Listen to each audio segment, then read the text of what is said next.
Panthers, they play Washington, and New England takes on Buffalo. Which squad is more likely to lose its first game, or will it be neither? That's the Twitter question of the day, so send your vote replying to the hashtag #FirstToLose. In Philly, the MRI on Sam Bradford confirmed he's suffering from a separated left shoulder, according to our Ed Werder. Bradford also is in the NFL concussion protocol. He could miss this week's game, so there's a very good chance Mark Sanchez could be under center for the Eagles against the Bucs. Here's his teammate Lane Johnson on Sanchez. Sanchez is more up-tempo than Bradford. Mark's probably a little bit more conscious of the tempo. He may go a little bit faster pace than what Sam is. So other than that, probably just the tempo, maybe a little bit faster. Stephen A., should they make Sanchez the quarterback for the remainder of the year? I believe so. I believe the time has arrived for the Philadelphia Eagles to go in a different direction. They just lost to the Miami Dolphins after being up 16-0. They ended up losing 20-19. Sam Bradford may have gotten hurt in that game. The reality is that he's not the answer. Chip Kelly has to fess up and acknowledge that he made a mistake by selecting this man to be his quarterback. Too fragile, can't run with the football. He can pass the ball, but he isn't elite by any stretch of the imagination, although there have been a slew of individuals on the Philadelphia Eagles who have been dropping passes. It doesn't negate the fact that at the end of the day, Sam Bradford, who's thrown 10 interceptions this year, who's got a QBR of 37, who's got one of the 3 worst QBRs in all of football, doesn't appear to be the answer. Now, I will agree with Skip when you say that Mark Sanchez is the ultimate accident waiting to happen, as he proved with his end zone interception, even though I think it was Matthews. I don't remember specifically, but I think it was Matthews he was throwing the ball to. You just got to go for the ball harder than that. There's no question about that. But in the end, it was still an interception on Mark Sanchez. And like the Dallas Cowboys, bad things appear to happen to Mark Sanchez. So it was Miles Austin. It was Miles Austin. It was Miles Austin, exactly. So for me, I just look at it from this perspective. Mark Sanchez is going to make a mistake that could potentially kill you, but he's good enough to make enough good things happen to offset that on most afternoons with the right talent around him.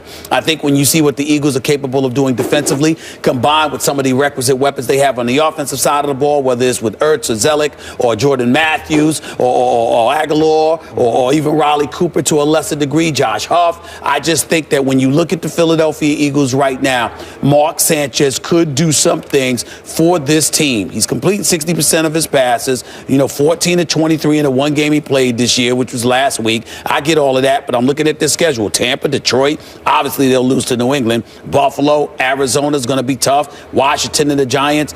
I think Mark Sanchez is good enough to win 3 to 4 of these games for you. I say go with him because you've got nothing to lose because Bradford's not going to be any better. 7 games. So you think he could win 3 of 7? I think he could win. I think you could pencil him in for 3 of 7. Okay. He could potentially win 5 of 7. Okay, so they're 4 and 5 right now, and if he wins 3, that gets him to 7 and 9. If they win 5, they get to 9 and 7. Okay, all right. But I'm just saying what Sam That's being a little generous. Yeah. Yes. 5. Well, I'm just saying. Well, let's look at it. Tampa, Detroit. I think both of those are winnable games. Yeah, but I think both of those are winnable games. I think Buffalo's a winnable game. I think Washington and the Giants are the winnable games. I look at New England. Obviously, that's going to be a tough one, and Arizona's going to be a tough one. But Arizona's at home. Okay, I'm going to give you this. I am with you on one bottom line to this discussion. I do think that Mark Sanchez gives the Eagles a little better chance than Sam Bradford. I'm just not a fan. I never was. I watched him all through college. I didn't love him. Got it. And he's brittle, and he's going to get hurt. God bless him. I'm not wishing it on anybody, and I hope he's okay now. It doesn't sound terrible. He's got concussion plus a slight separation of the shoulder. I mean, it's still a long shot possibility he could even try to play this Sunday, but probably not. So back to Mark Sanchez.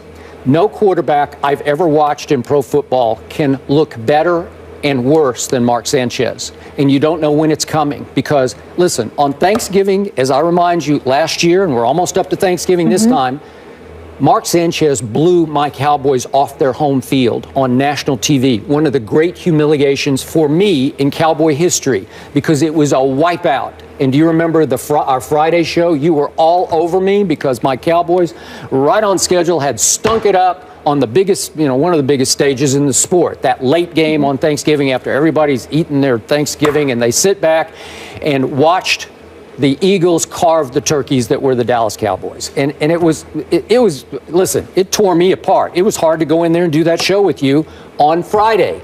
but I hung in because something told me Mark Sanchez is still your quarterback. So he started 8 games last year. He went 4-4, but right on schedule late in the year when it was time when your 3 Eagles, or 4 lost. yeah, he lost 3 in a row, but they were 9-3 at that point. It looked like they were running away with the East, and all of a sudden they lose to Seattle at home. No shame there, especially last year. Then my Cowboys went there and took it back out on them, and then they went to Washington, and remember that Saturday night game, and they stunk that up and blew it thanks to Mark Sanchez, and all of a sudden they fall to 9-6. They did win their last game, but they missed the playoffs. Mark Sanchez, ultimate accident waiting to happen. And I thought it was classic the other day. Remember, it's 2nd and goal from the Miami 9. They're down 1 point, 20-19, and 4 minutes left, 4.5 minutes left in the game. You're thinking the momentum is on Sanchez's side. He's going to take him in. You know what happens. He threw it a little high, little behind, whatever it was. I don't know. He overthrew Miles Austin, and Rashad Jones picks it off and goes the other way with it. And it ended the game effectively for Philly, and it cost them a game that I just gave them. I conceded they were going to beat Miami at home, and I would think they would beat Jameis and company at home. But I'm not sure about that because all of a sudden Tampa's starting to get it going here, starting to feel pretty good about themselves. At Detroit, we saw what Detroit just did at Green Bay. I'm just saying, in this league, weird stuff happens. The roller coaster Any given rolls. Sunday, All of a sudden somebody figures it out, gets hot. And are you sure Mark Sanchez, he's not going to win at the Patriots, I don't think. I don't think he can beat the Bills or Arizona. Maybe Washington. Can he win the last game at the your Giants? I don't think so. So I don't know. I'll give you that he gives them a little better chance, but he's still Mark Sanchez. In the end, he'll make great throws and he'll make head scratchers. That's what he is. Well, I think you're looking at the fact that you're looking at Mark Sanchez as a starting quarterback. To me, the question evolved around, should he be the guy because Sam Bradford is your option? See, that's two different scenarios. Now, if you're telling me you're starting a season, you're a coach, you got your pick of the litter, could you pick Mark Sanchez? Nobody's saying that. My proclamation is that Mark Sanchez at this juncture is a better option than Sam Bradford. And that's what this comes down to. Sam Bradford, based on what you've seen, as things intensify, he seems to whittle. That's what I look at with Sam Bradford. Mark Sanchez, the accident waiting to happen that he's consistent with his inconsistency.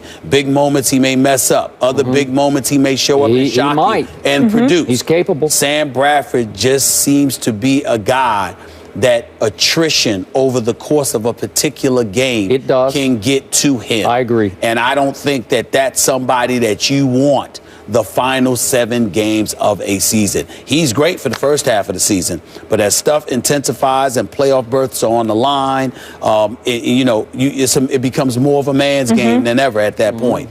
And that's not the guy I want in there. This week will certainly be an interesting test and very telling. We move on to the association. On the same day the Rockets fire Kevin McHale, Houston comes away with a big overtime win over Portland. So will Harden and the crew be just fine without McHale? Find out next.